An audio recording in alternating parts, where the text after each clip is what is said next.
All right, so it's in a Canidally first ban for Cloud9. Azir, as it were, on the side for Immortals, and we are into picks and bans for Game 2 of the series here, as Cloud9 and Immortals till the soil of the battle arena as we get back into it. Yeah, the Kindred ban is a double jungler ban again. Last game, we saw Cloud9 first pick the Rek'Sai with Nidalee and Kindred off the board, but Reignover was still very effective on the Olaf. Although I wouldn't be surprised to see a first pick Rek'Sai depending on the rest of these bans. Ryze ban is a given. Lucian and Azir bans are very, very strong champions to deny from Cloud9. And Akali. You... Who do we have? Maokai was last one for Immortals as we went around in Game 1. Still could be pretty big for the initiation. Yeah. He'll have his Echo. Reignover will probably get his Rek'Sai here if he wishes to choose it and just keep things pretty even, not showing Cloud9 too much. Where is it? Swain. Swain Payne gets taken out. It is going to be the Echo.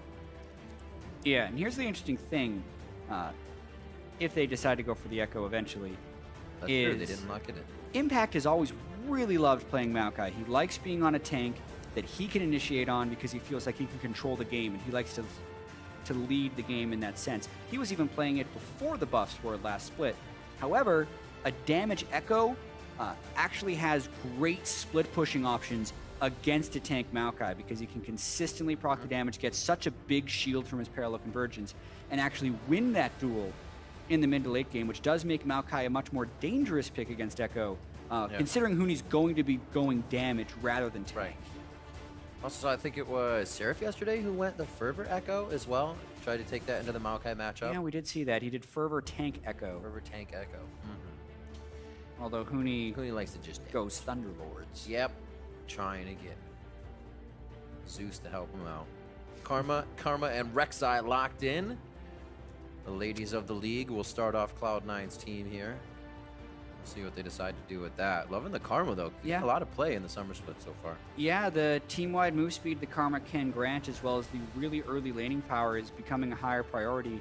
It was sneaking up in priority even before the Dragon changes, but I can see it maintaining that, especially if we're seeing more standard lanes. But a poke champion going straight up against a heal champion, Agent's going to be pretty happy with that Soraka choice, I think.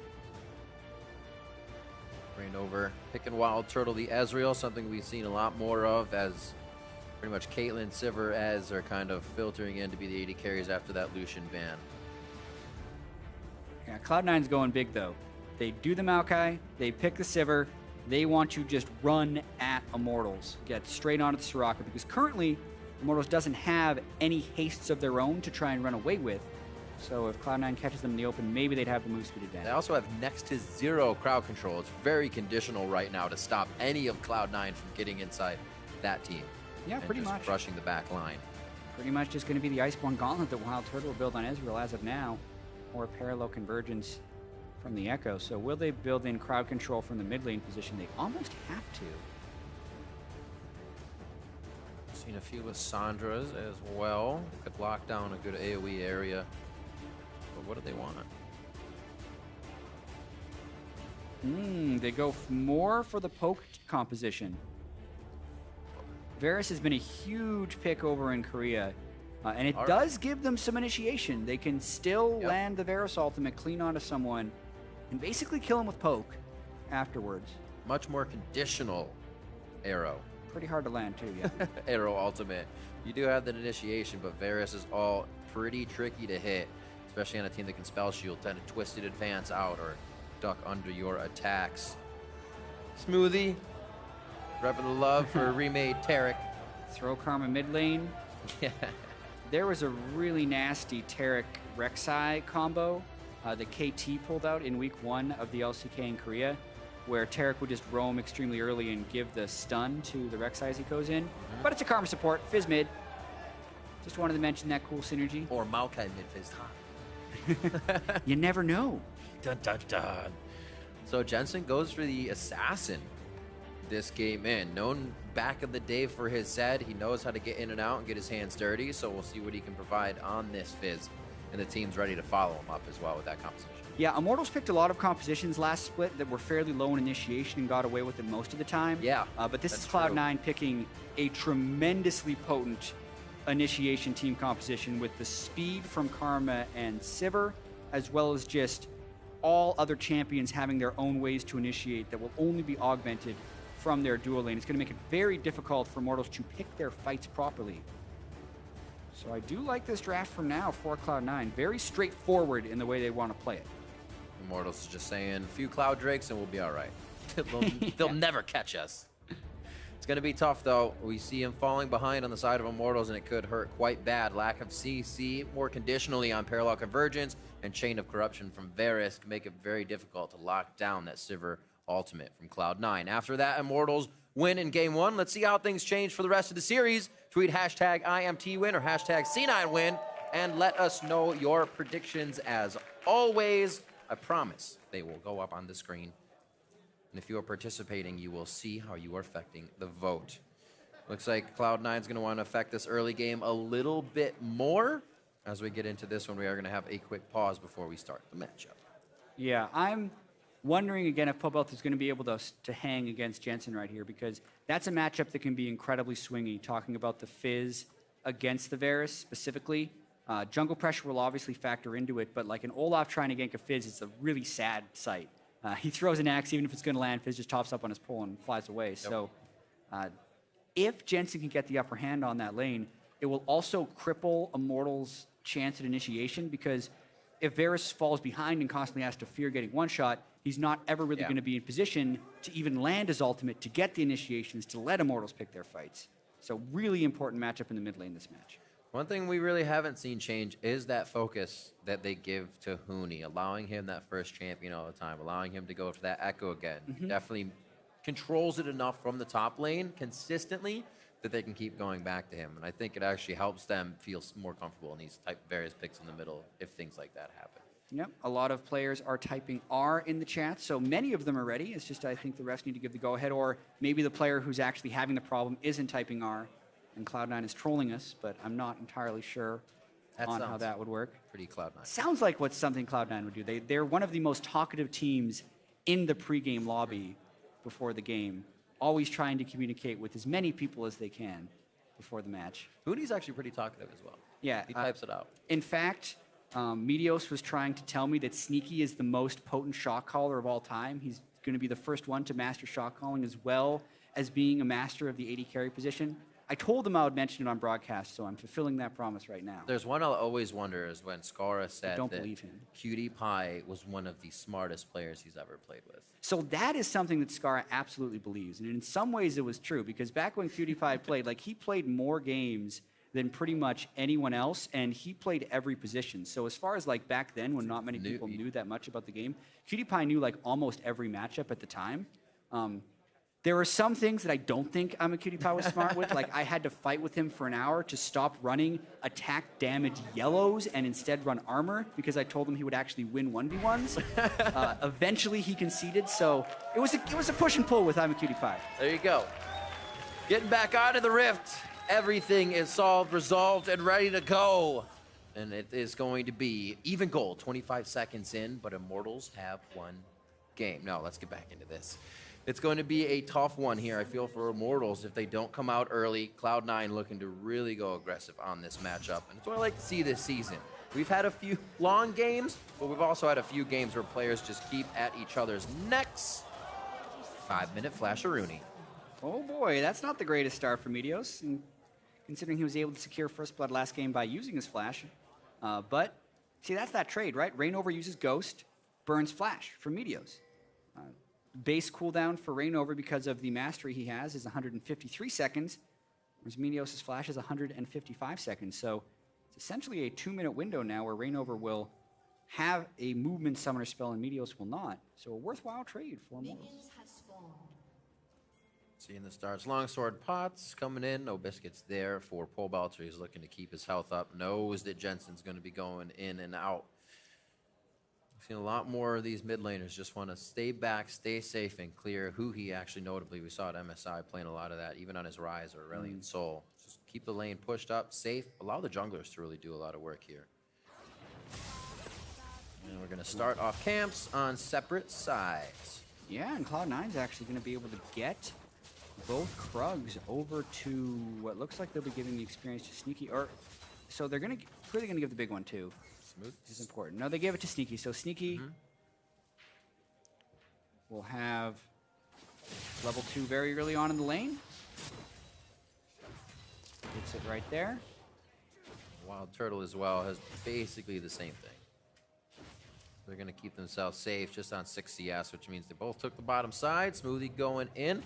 Fuki excited to find him, but doesn't have too much damage or a dive to deliver anything over to the side of Smoothie. It looks like we're going to get the same on both sides. Oh. Mirrored play. So close. That undertow was nice. Yeah, that was part skill, part luck from Rainover. Having that monster Q from Smoothie. That could have taken the entire camp. This is also a little bit interesting. I didn't think... So Immortals doesn't want to lane swap normally. I don't think. This is just a theory. I haven't necessarily gotten the word from their coach or anything. But they need Huni to be ahead, and they also want him to be a split-pushing force against Impact's Maokai. So especially in the new lane-swapping world, where you can't share jungle experience, almost all of it will go to the jungler. So the only experience the top laner is going to get is when he makes it to the lane. Huni now all the way down at bottom lane, but he's still just got 2 CS from the early laning phase in the top, and now he's sharing down in the bottom. Wonder if they're going to be giving him the solo turret gold, because that's almost required, in my opinion, to keep Huni in the game, and then Impact will have to do the same thing on the top side. If they don't, it'll show a very stark prioritization towards Sneaky's farm instead of Impact's. See what their movement is. Rainover using that pressure to his advantage on that side, as Meteos already has, and it actually doesn't look like they're leaving just yet on either top or bottom. You do see Smoothie start to walk away. It looks like they are going to go ahead and give that top side to Impact. Full share. Yeah. So shared in the bot. Yeah, full share for Immortals on all the gold, and then Impact gets solo experience. So that'll actually put Impact about 200 gold ahead of Huni in the early game. But Huni's going to stick around and farm the wave. He should shove it up because they should expect a swap back. This is basically the same lane swapping we would have seen pre-mid-season.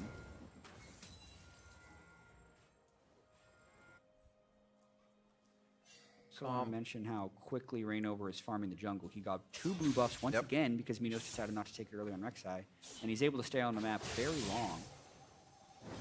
Looks like he's almost okay with it to avoid Rainover in the early part of the game. Make sure he can do what he needs to in any of the side lanes. Huni, getting every last CS that he can try to squeak out in that bottom lane. It looked like he just missed the cannon minion there. Got the experience for it, which will be crucial, but that close to 50 gold will not be there. Adrian just toying with Impact, making sure he doesn't CS evenly. He's actually denying quite a few. And this is a difference between the two teams. Immortals is actually going to freeze a wave for Huni to pick up experience, whereas Cloud9 is shoving. So freezing feels a little antiquated for some teams. They want to just keep the map pressure up, and especially for Immortals, who usually just try and push. But now they're going to set up a freeze for Huni, so this is their way of getting him an advantage over Impact. Impact will have nowhere to farm while Huni keeps this frozen, but he will have his teleport up, and Cloud9 could look to make a play somewhere, like a 4-man dive bottom.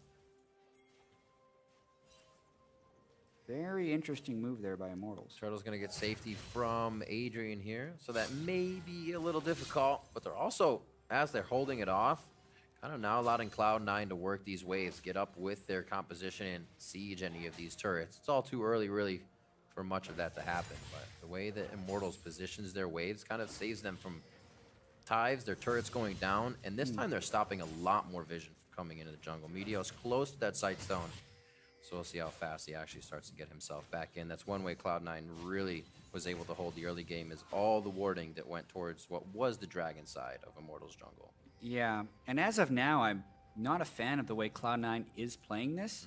They sent Impact back up in the top lane to maybe Leech, but he's in such a dangerous spot. They'd have to go for a teleport play to break this down, but they actually catch Wild Turtle. That's going to hit on the tether. Smoothie flashes forward. Both teleports come in. Meteos still wants to go for Turtle, and it looks like they may be able to finish it off as Impact comes in as well.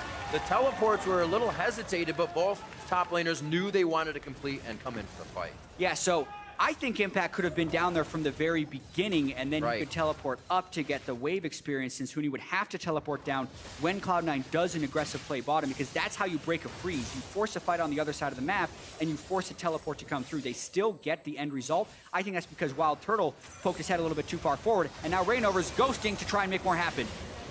Rainover basically solos Smoothie, who goes to ward the Dark Tri-Brush. This is going to cost Sneaky his life as well, and just like that, 0-1-0 becomes 2-1. Yep, a little bit of an overstay there by Cloud9. They had sent all 5 people bottom for that initial play, allowing Pobelter to extend his CS lead on Jensen, who's now back in the lane with about a 25 deficit and a big wave about to crash into his turret. But really, that's just Rainover knowing when he can pick up the kills. Very interesting as well. Cloud9 kind of like snap judgment maybe. They're farming a call in the bot lane. They still have damage, easy for me to say, with the 2 long swords that Sneaky picked up. But they get in here without wards. Backfired real quick. Now looking for something in the top lane. I like the hold on Impact. He stayed a little bit behind Meteos for the twisted advance, ensuring that Wild Turtle could not use Arcane Shift and a Summoner Spell to get out. Now to the mid lane. And it's almost like Immortals just doesn't feel like Cloud9 is roaming, but they very much are. Yeah, 2 big positioning mistakes right there for Immortals.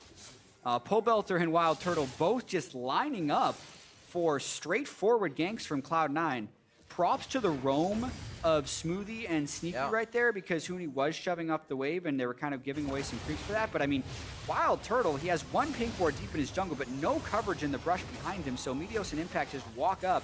Adrian wasn't in range to heal either. And then Smoothie had passed through the jungle, through where their pink ward was to get there, so he avoided the wards from Pobelter. Pobelter did technically have wards in both sides of the river, so he felt safe. There's just one small gap in the vision that allowed him to get caught out there.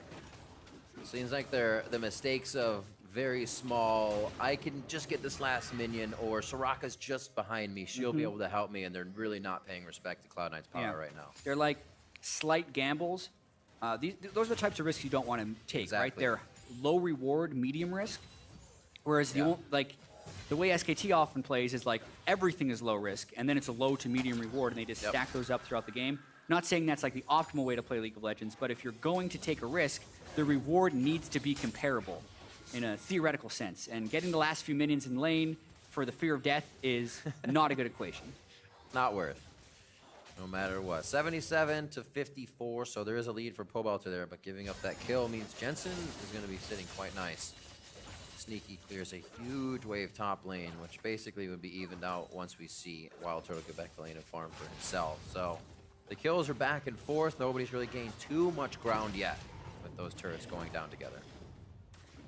Yeah. Tears stacking right now. Immortals just kind of hanging out.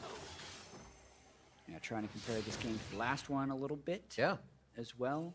Pobelter would have had the pressure advantage in mid lane, but he's given up that kill, so Jensen can slide right back in there. And Wild Turtle on Ezreal already going to have to take a little bit of time to power up, since he's at the tier and sheen portion of his build. Sneaky's gone with the cull as well, so he'll be taking the time. They'll have plenty of it. It's just the 2 deaths are going to slow it down even more for Turtle. Jensen is pretty slippery.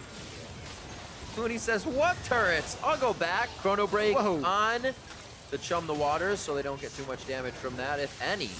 And the Chain of Corruptions hold Meteos in place. This all allows them to take mid turret, but do they give up Dragon for this? For all those ultimates to say mid for us? Maybe they can still pressure for Dragon. Cloud9 doesn't actually have much room after that. Yeah, Huni and Pobelter both had to burn theirs, whereas it was just Jensen who popped his. Loved watching the duel between Huni and Jensen behind the turret, though, where Huni used his ultimate to dodge the fish and also attempt to kill onto Jensen, and then Jensen dodged it with the Playful Trickster. So they're on top of each other, but Pobelter still has flash. Sounds like they're on the hunt. Here comes Sneaky. The speed up is there, but it's going to wear off as players meet. And one last hit. Smoothie's going to pick it up with an auto attack as the team, they were kind of reaching on that one. Not sure if it was going to come in. Yeah, and a bad death for Pobelter. Uses both summoner spells, still falls, and it just cost the ultimate from Sneaky. So really, Cloud9 got a few Sneaky ganks off, and now that was just a brute force right there, where Pobelter wasn't respecting the initiation potential of the Sivir Karma. Maybe he thought they were... Maybe he thought they were sneaking Rift Herald, so he threw the ultimate down that way. Possibly. But Something we haven't seen really all recalled. much pressure on in either game. Yeah, and if anyone's going to put a priority on it, you would think it would be Immortals, because typically it's best on split pushers. It lasts for 20 minutes, and the damage won't actually stack up if you're near teammates. So it's specifically for soloists who are trying to get the advantages, and they last for a very, very long time. Trying to counter these new beasts. The Infernal Drake goes down in favor of Immortals. They will walk away with that one quite happily in this early game. Buff up their poke a little bit, but not too much just yet. 18.8 across the board, 2 to 4 in kills, and Immortals again start to get a bit of a turret lead here. It's just that Cloud9 can keep up with that. It really hurt them last game, only getting that one turret so far into the early game. Or so late into the early game, I should say. This time Jansen already in side lanes. Fizz has a little bit more freedom down there. It's been kind of hard for him to farm against Pobelter, so they just put Sneaky down in the mid lane. Easy for Sivir to just push out the wave incredibly quickly. And yeah, I do have to commend Immortals for their overall wave control in these games and their turret control. This time, though, they're also able to pick up the first Drake, so despite some poor positioning in lanes to leave themselves open to ganks, they've been playing the rest of the map quite well. Huni getting a little love in the bot lane here. They're going to see how much pressure they can put on one of the final outer lane turrets. I should say side lane. And it looks like they'll be able to get this one quite easily. A few hits on, one more wave. Decide to stay or not. Looks like they actually decide to leave. Pressure is going from Pobelter towards the top, so Immortals, they're trying to flex the same thing here on the other side of the map. TP is up for Jensen. Yeah, but once again, you can see just a huge number of Immortals people around an objective. They're there so much earlier. Then when you look where Cloud9 is, they're just kind of scattered around. Now, after Immortals is shown, they decide to group and get a push in, and they've cut off Pobelter, so they should be able to trade this objective. But let's see how Immortals tries to stop them. Ooh. That does not help at all. Just in front of the wave. But it looks like enough from Pobelter being there in time stops them. So turret stopped in the top, turret stopped in mid. Both teams kind of running on empty on those plays. We'll see what else they can set up next time. The goal continues to stay even with the farming. Sightstone finally finished for Meteos here. And it looks like, again, sight won't, or vision, I should say, won't be that much of a priority once again on the side of Immortals just yet. Yeah, so their vision right now... It is pretty good still. Yeah. With what they've been putting out in... They're kind of using human wards a little bit because they're so heavily invaded into the jungle of Cloud9 that they're kind of, since they're making Cloud9 react to them, they're hoping that they can keep vision on everyone. But definitely some holes open up. I mean, if you look at the Dragon area, it's completely black for Immortals. Next Dragon is Cloud Drake, so as far as the roaming game goes, that's actually very potent in the mid game. Late game, it becomes a little bit less so. The ward life is a little bit stronger this time. Doesn't seem like Reignover has the same sonar he did last game. Cloud9's able to keep their security system up a little bit longer. And even for Jensen right now, he has a ton of wards on that bot lane. 5 that are protecting him, 2 for the early indication here. So he's just hanging out right now, easily farming that. Yeah, and that's quite important because he's really critical in the way they initiate. Sneaky will be able to do a lot of damage, but as far as the Rek'Sai and the Maokai, they're just kind of there for lockdown. Oh, that's what he was looking for. He wants the stun. Oh, he cues out of it, but still, Huni's trying to get that Time Winder right into place. Jensen in a bad spot. There's the ultimate still from Huni. It's going to be the playful Trickster over the Chrono Break. The final hit comes in. It actually draws down Meteos and Reignover as the junglers go toe-to-toe there. I said he was doing that easy, Jensen. Yeah. Actually not having too easy of a time. Said it before, but watching those duels are actually really fun. Yep. Between Jensen and Huni. Huni got the big jump on Jensen because he caught him in a wave clear pattern. So Jensen had to fight back from behind. Wasn't quite able to do it. And a well-earned kill there for Huni. Got him close, though.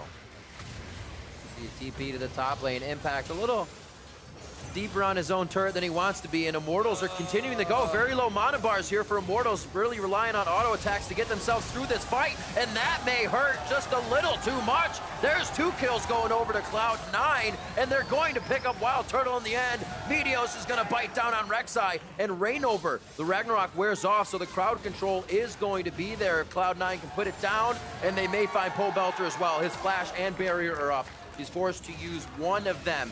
but Immortals overstay their welcome a little too much. Yeah, the triple kill comes in from Meteos on the collapse, and also the teleport comes in from Jensen, which allows them to all arrive as Immortals gets overzealous on the top lane turret dive. You know, Reignover and Huni are making their fair share of plays, but making their fair share of mistakes as well. Immortals not starting this split the way they started last split, which was completely dominant. Yeah. Definitely a little bit of sloppiness mixed in there, and Cloud9 is going to look to take this series to 3 if they can keep capitalizing on mistakes. These plays would kind of fizzle out into maybe they lose a few, but they'll take this turret and then the next one. Now it's none of that, and they're seen running away from most of these. And I think the very start of this fight was encouraging as they were able to have the Soraka there to stop any damage impact the Meteos could do. But Sneaky and Smoothie just get there so quickly. That's something that's so hard to estimate about a Sivir Karma team, is the move speed they can create to make it to places on the map. And Jensen's teleport comes in, also able to dodge the Pobelter arrow in the process. Pobelter has to flash over the wall for safety. C9 are able to fend off the engage there, but not able to get too much off that other than kills the S3 to Meteos. It'll make him quite big for the front line, and for a poke team, that's great for him with no real crowd control that's going to come in as he tunnels into his target. You can see Huni, the first bit of time winder, hardly even hurting Meteos right now. Doing himself pretty well this game. Level 12 for Jensen. He's the only one in the game right now as he's had a few decent fights. The last time, Chain of Corruption is going to miss as Jensen does the playful and trickster right over the ult. Cloud9 fighting off a little more than they wanted there as Reignover's able to flank from the side. He's going to be able to finalize this kill as well. No matter really what happens, I'm a liar, that teleport's going to stop him. And they back right out. He actually knows how far is too far. Yeah. Even with that Ragnarok rolling. So an angry Olaf. We got to see how hard it could be for them to kill Pobelter. It was a very clean dive they did from the start, but then Adrian just kept healing and healing and healing. So they dove for a pretty long time and then allowed Reignover to close in on Smoothie, who was then out of movement speed. So they end up trading it 1-for-1. Been the kind of turn of it. 1-for-1, 2-for-1 here. They trade back almost what looks like the same mistake in the same area as these teams go back and forth. Items being finished up now. We have the Youmu's and that Hex Drinker for Pobelter. And looks like Immortals is really saying, we just want to get this turret down and go back. Impact, you're being a nuisance. Please back off. And he stayed at turrets a little too long. They're going to back off from him. He's continuing to hold this. Okay, they're not. Turret, but I mean, Sivir and Karma are really far away right now. If Impact's going to want to make this a 3v3 now, 4v3. Wild Let's see what Turtle they can do. was focused on the turret, so Impact saved themselves some damage. Also with Vengeful Maelstrom mitigation, they are off. The Sivir ultimate actually was not used to get themselves back into that. They decided to stay safe, and one turret going down isn't that much. Yeah. The top lane was not to be battlefield there. Turrets have gone down though. They were able to finish it off, so turret lead is extended for Immortals. Interesting to talk about the Cloud Drake in this game as well. So Cloud Drake would actually be weaker on teams like Cloud9 because they're already going so fast. Cloud Drake gives 15 to 30 to 45 out of combat movement speed. But an important rule to remember about movement speed is it has diminishing returns as you hit certain breakpoints. So once you're up to actually 490 movement speed, any additional movement speed hits 50% diminishing returns. So it's actually only half as effective. And I was paying attention to Sneaky's move speed when he ulted and got move speed from Smoothie, and he was over 600. So when they're actually initiating, the Cloud Dragon is going to be about half as effective because they're hitting such diminishing returns. Quite interesting. Still not going to suck, but interesting. Yeah. It's more important they actually deny it from Immortals because it's all about the delta in your move speed, which is the difference between your move speed and the opponent's movement speed. And Immortals will want to be faster to have a better chance of running away from the incredibly fast Cloud9. I also missed Jensen's Dark Seal stacking up. Hopefully he can get a few more onto that. He's died a few times recently, or at least once, I should say. And it looks like Love is going to be down for that Dragon. Over to Pobelter, the knockups, the crowd control. Something Immortals is lacking, but they will still try to run to the fight. Sneaky is the target. This is what we talked about Reignover also being able to do, but they focus down onto Huni now. Ragnarok's off, and they can just go for the back line every single time. Adrian's not even a thought during the fight. Yeah, I mean, didn't need much move speed at the start of that fight. Impact just flashed. And they are picking on Pobelter so far in this game. You can see Reignover trying his best to run down Sneaky. I mean, they just really mobbed his Sivir as best as they could, but he's got move speed. He's actually not had a problem catching them. He would need more damage or tankiness because he's still dying at the end of that one. Jensen was able to clean up the end of the fight. Sneaky did enough damage at the start of it. And we're going to watch this one more time with the chains onto Pobelter, but Sneaky gets caught in the Varus ultimate, and then Hootie and Reignover just go for him. But once all that is done, you can see, like, Adrian is still pretty low, and Jensen's able to come right in, full combo Wild Turtle through an exhaust, and the rest of Cloud9 can just finish off Reignover. So, because of the nice initiation, very solid fight for Cloud9. That's something I noticed as well last game. Even with the Karma, Adrian was running exhaust. Bunny and Smoothie have both run Ignite. Cloud9 really liking the aggressive pressure in those lanes, and it's coming through as well in the fights to help for some of the kills. Yeah. Zanyas and Morel and Nabakan here for Jensen. He is going to be doing some big damage to basically everybody on the team, from Pobelter down to Adrian. He can zero out if he wants to. Yeah, no Aegis has been able to be completed yet. That's a good point. We went for Righteous Glory, though, on Reignover. Still a good for him. Yeah, but this time he's gone for the Sightstone. So they really need to be able to see where Cloud9 is, considering they can close the distance so well with Sivir and Karma. But that will hurt his combat effectiveness a little bit more so. You can see the pieces of that Aegis on Adrian slowly building up. Meteos right into Pobelter. They're trying to lock down the crowd control that Immortals has. Meteos is going to make it out alive with that passive heal. And it looks like they're going to be charging in here. Reignover will be the first one to go down. I should say second after Wild Turtle. He went down very fast in the fight. And once again, Immortals getting pushed off. Yeah, and this is exactly what Cloud9 envisioned when they drafted this team composition. Just endless initiation that Immortals could not escape from, even with the Soraka. That's one of the big strengths of Soraka, is just like being able to disengage, and, you know, if the initiation doesn't stick, you heal back up to full and you continue your siege. But Cloud9 is just locking them down and picking up kills. 2 more for them now as they move for Dragon. And you don't have gigantic AoE damage as well, unless Huni can time winder everyone, or an undertow hits everyone.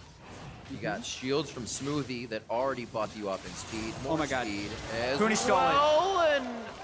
And Huni stole it. Meteos wasn't there because he was low from the last fight, and Huni comboed it with his Time Winder. And I said the Cloud Dragon will be more important from Immortals, so they are able to secure it.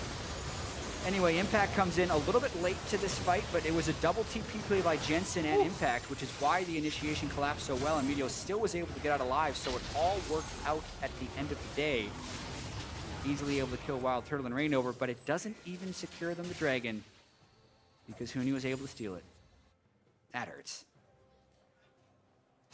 What is the next Drake? The next Drake coming up will be Ocean, which is very important for both teams. I would say more so for Cloud9, because they're the ones that would be vulnerable to poke and need to initiate quickly, whereas Immortals is almost always going to be starting fights at very high health. That's true. I was going to say, why not Immortals? Oh yeah, because they're going to die in a second if they get engaged.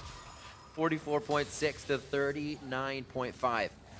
15 kills here. Definitely a lot bloodier than the games we had previously in the week, or just yesterday, I should say. Very slow, some late earlier first bloods, but these teams not hesitating to go at it whenever they need to.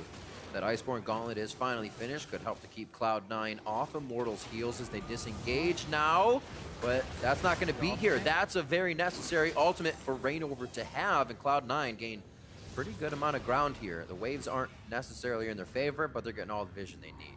Yeah, still saves Ghost. Didn't need it to run away, but as you said, important ultimate. Fairly short cooldown, though. It is. 74-second cooldown at this point in the game, so only another 50 seconds until he can have it up again. No major objectives being contested right now, except potentially the Baron. Based on the positioning of the game right now, though, it's unlikely, so I think he'll be fine. I think he'll get it back up for the next fight. Aegis is completed. Very, very helpful. Eye of the Watcher as well for both of the supports, looking for a little bit of that cooldown. Nothing else jumping out in the inventory. It's just teams trying to get themselves into position. Top wave is pushing. That's going to have to be respected soon from Cloud9. Teleport is not up, though. There will be as Impact walks up, so they're actually timing that very nicely. Keep themselves on top of all of the lane control. And definitely panning out better than last game.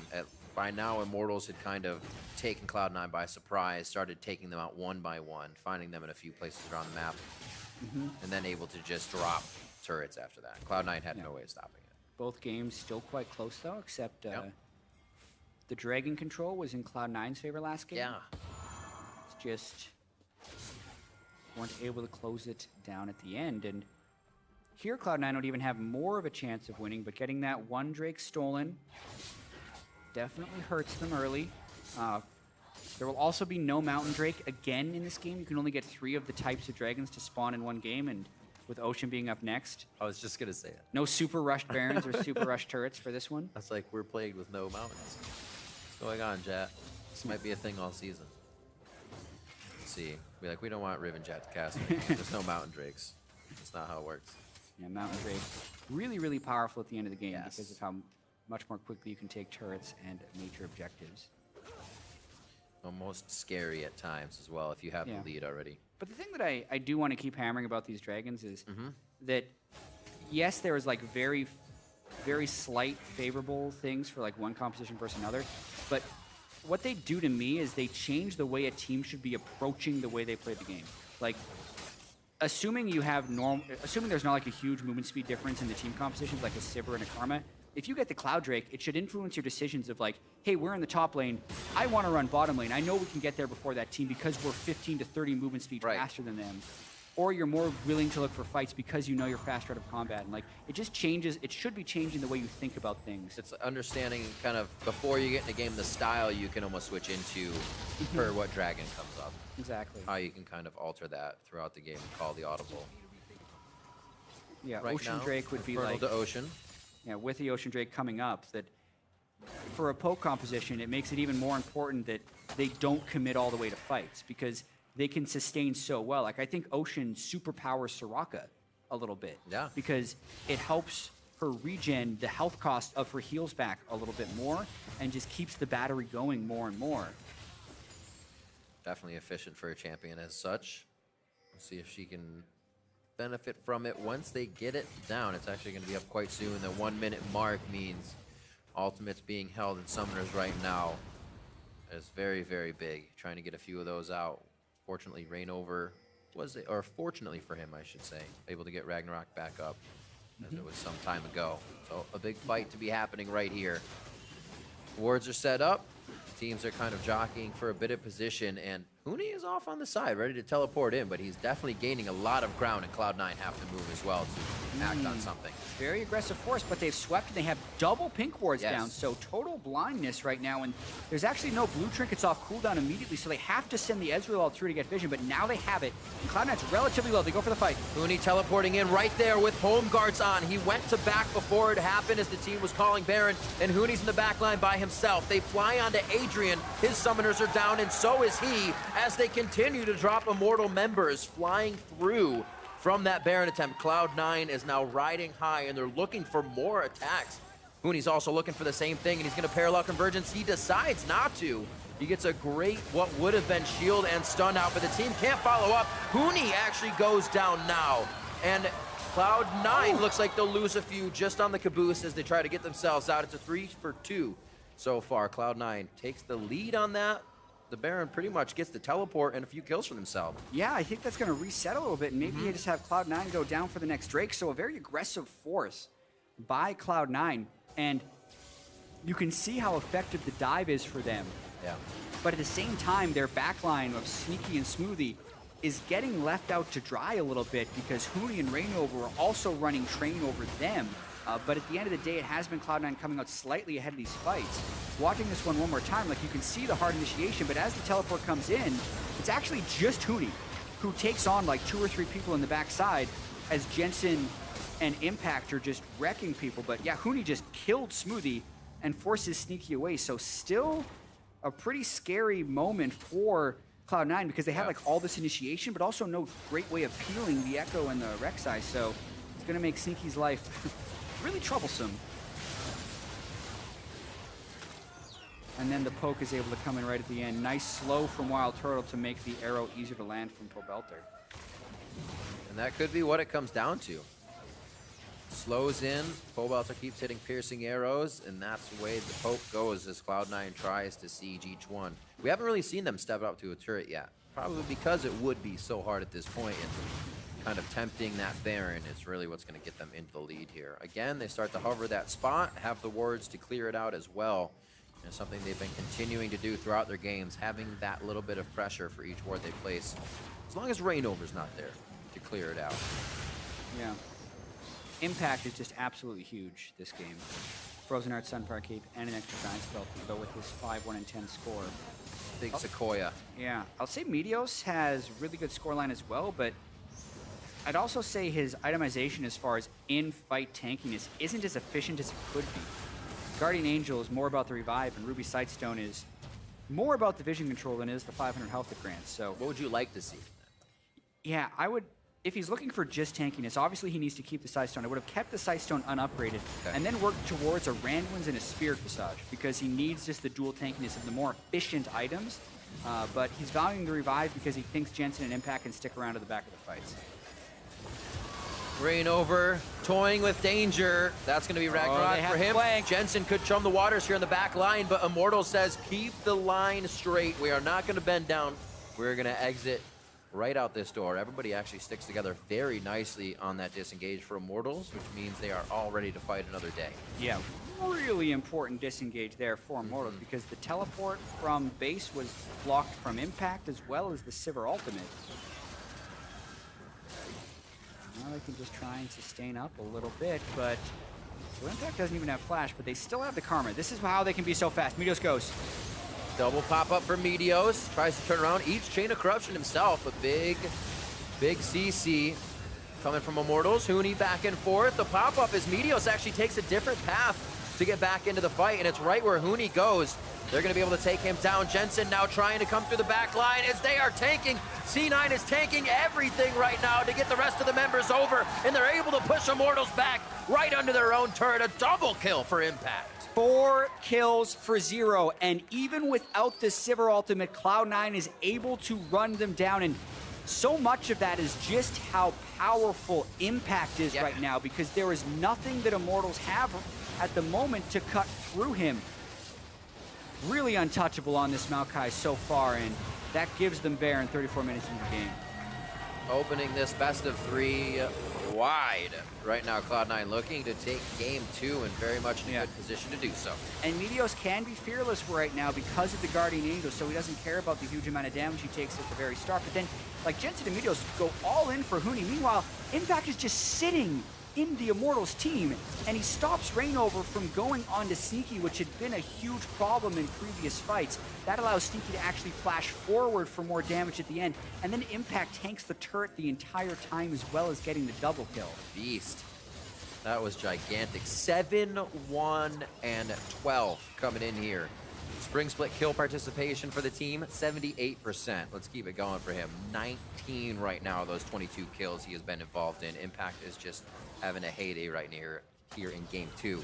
Minute and 40 on Dragon gives Cloud9 much time to go down for these turrets, something they were lacking last game, but now have control to get even more as Jensen's in the bot lane for that second tier. Yeah, and they're just going to keep rotating back and forth. They haven't yet cracked an inhibitor turret, and they have a pretty short-range team, so if they do want to get fully in on Immortals, it would have to be a pretty substantial dive, or they're going to have to control Elder Drake. So we'll see now. They have the Baron, and they're looking to push on this momentum with the Candyman up, but it would have to be a rather risky fight if they go for it. This is the part where it becomes tough. Not too many turret takers on the side of Cloud9 once they reach this, if there are still members of Immortals up. They kind of want to take the team and the turret at the same time. Yeah, you did just see Cloud9 ping the Elder Dragon spawn. It's up in 1 minute, and they have the Baron Empowered Recall couple other minor changes from the season patch is the Baron lasts longer now. So Yeah. they're actually going to have a sync up where they can have Baron and Elder Drake if they get them both at once, and that would be the time to push in. They're also hitting all the important item breakpoints. The Bloodthirster has been completed onto Sneaky, and there's always this arms race in games where you have an AD carry and Olaf to when the AD carry can solo the Olaf, because there's nothing the AD carry can do about taking that fight, but as soon as you can win it, you take all the advantage away. And I think with the Bloodthirster, it turns that as well. So I think Immortals need some type of miraculous outplay or big mistake from Cloud9 to prevent this from going to the third game if Cloud9 plays this right. And they're trying to string Immortals real thin here. Knowing the teleport up on Jensen, they're going to send him top lane. He could get a turret for himself here with that Lich Bane completed. And they're going to send Huni there. So now that Elder Dragon pressure becomes a little bit stronger. Huni still has that teleport. But that's going to be a turret for Cloud9 as they work off the ball here, really just around Immortals to get what they want. Yeah. Back coming in and possibly a teleport play from Impact. Exactly. That's what Cloud9 is having the backup for. So they obviously want to do the Elder Drake, but they're more so hoping that Adrian and the rest of the squishy targets on Immortals walk over a ward in hopes of contesting it. Then Jensen and Impact would double TP in and go for something. So Impact was actually waiting on the base for a good 10 to 15 seconds, realizes that Immortals isn't really even thinking about contesting, and now is walking down. Lasagnas denies the chrono bring damage. He absolutely deletes Huni after he gets his ultimate off. They're going to be able to take down Jensen, but Jensen gives the Elder Drake to Cloud9, which is huge. Yeah, Impact thought about teleporting in there, then realized Immortals had actually sent their whole team. Whoa! All right. Oh, that would have been a crazy It has steal. much more health than it looks like. It's so healthy. So, yeah. Yeah. That was close, though. Elder Dragon has just as much health as Baron when it spawns. Right. But Wild Turtle has stolen so many objectives with AD carry ultimates. But now you can see the effects of this buff. So it's not as powerful for Cloud9 because they only have one elemental dragon stack. Right. So the true damage burn isn't going to be as big as it would have been last game when Cloud9 had 4 elemental dragons at this stage in the game. But they still get the Ocean Drake increased by 50%, as well as the spell and auto attack burn, which will be for 90 true damage over 3 seconds.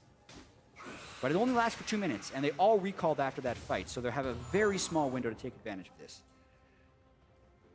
What is your plan, Meteos? He says, I'm going out first. I will scout, set out the wards. Looks like Cloud9 wants to get themselves back into that jungle quite deep. Top lane, double ping. Not quite sure what they want to adjust to just yet. Cloud9's actually going to give them something to adjust to. They're all going to go towards the mid lane. Looks like we're going to get a pressure on that inhibitor turret since there's nothing outside this base that they want right now. And Jensen picks up a blue buff, which is more important than it was before as well, and now gives him 15% increased ability power, but that Elder buff is ticking. You can see it's almost 3/4 gone. There's about 35 seconds left, and with that wave being gone, since it didn't sync with Baron, they might not actually be able to fight while they have the duration of this buff, and it's on a 10-minute respawn. It's going to be incredibly tough. The Iceborne keeping them out. You also see the Lord Dominic's Regard as well onto Turtle. Just kind of shut down Sneaky a little bit, but they have now the finished Muramanas. This poke is going to sting. See, now I can't stay This here wave long. is their last chance, and they go. Nice. Exactly. They cannot wait. They go on to Pole Belter as well. Impact and Meteos are stuck. Rainover tries to go to the back line, but he comes back to help the team, and they are going to be able to take down Pole Belter before Rainover gets there. Immortals looks like they have to just completely back up now, and Rainover just on the outside of Fountain, just on the outside of safety, goes down, and 4 members of Immortal are waiting to come back up. Cloud9 owns their base, but do they have enough to continue to the Nexus?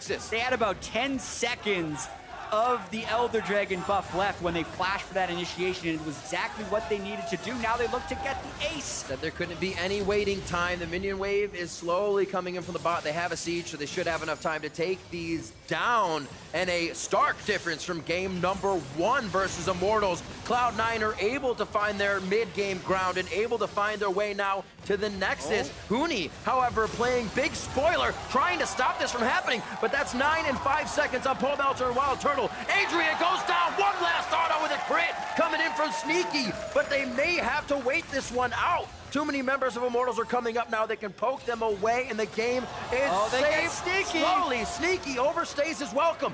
Impact now teleporting in. It's actually going to be Jensen teleporting in. Impact is holding on his own still, and it looks like they're going to have to hold off.